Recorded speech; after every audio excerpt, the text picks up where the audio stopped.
Hello and welcome to Oxford Analytica video briefings. I'm Yulia Rusanova, and joining me today is our Director of Analysis and Senior North America Analyst, Dr. Tom Wales. Today we'll be talking about a series of political scandals that have surrounded the White House and have flared up over the past month. Now, Tom, tell us a bit more about these scandals and possible policy implications for our investors. Well, I think the policy implications will be very limited. But first, let me put all of this in a bit of context.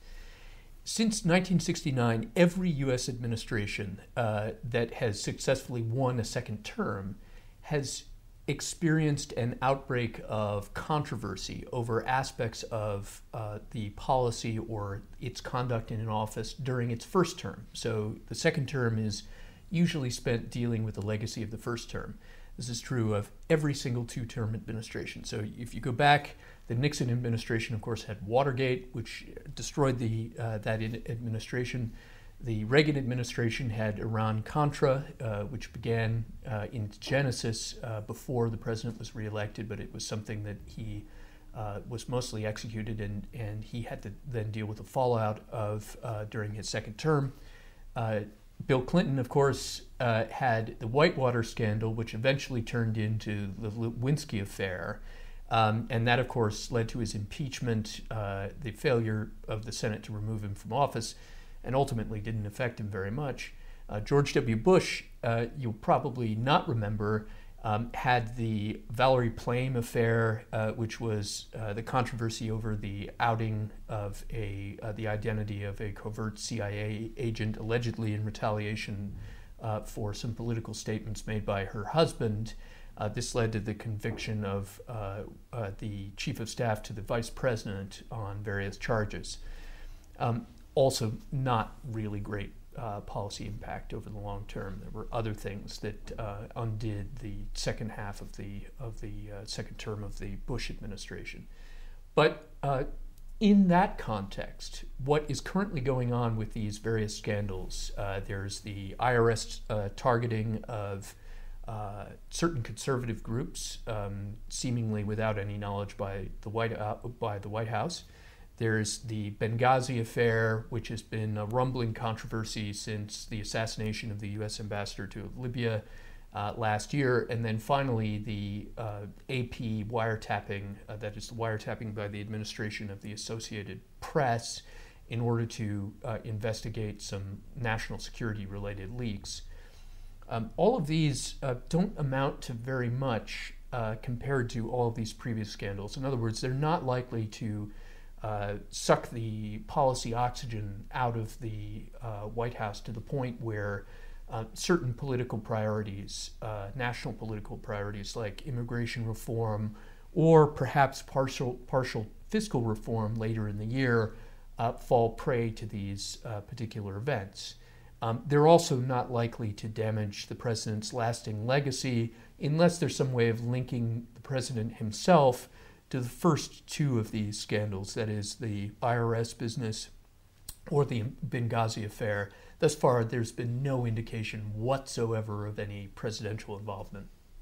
Okay, understood. Now, you mentioned that the policy implications will be limited. In that light, should we be concerned about the political implications to the longer-term balance of power post-2014? Yes, and the reason for that is pretty simple. When we look at the polls, the polling impact of this kind of constant media coverage of these so-called scandals over the last month, there's been almost no impact on the president's favorability ratings, his job approval ratings, really nothing at all among general polls. However, when you poll Republicans, you actually do see a major effect. Most of them dislike the president anyway, quite vehemently. But they rate many of these scandals very highly. So, for instance, in a recent NBC poll, 41% of those polled said that the Benghazi scandal was the worst scandal in the history of the United States, worst political scandal. Now, one might take issue with this. I perhaps do because of my training as a historian and because I can remember some of these previous scandals. It was also amusing in that poll to note that almost none of the respondents could actually identify where Benghazi was. So that may indicate something about the impressionistic nature of the way the public perceives these sorts of things. But the political importance could be very significant because in a low turnout midterm election, where a kind of very energized partisan group, particularly on the right, could turn out in large numbers because of their sheer dislike of the president and the fact that they view him as conducting malfeasance in office, even though there's no evidence of that so far, that could really have an impact on the election. In other words, we could have an election where the electorate looks very much more like what it did in 2010. It's very energized against the president, and perhaps the Democrats lose control of the Senate, which would have a significant impact on the policy prospects of the president's final term, 2 years in office, which were never great, and perhaps the balance of political forces leading into the 2016 presidential elections. Thank you very much, Tom. That was fascinating.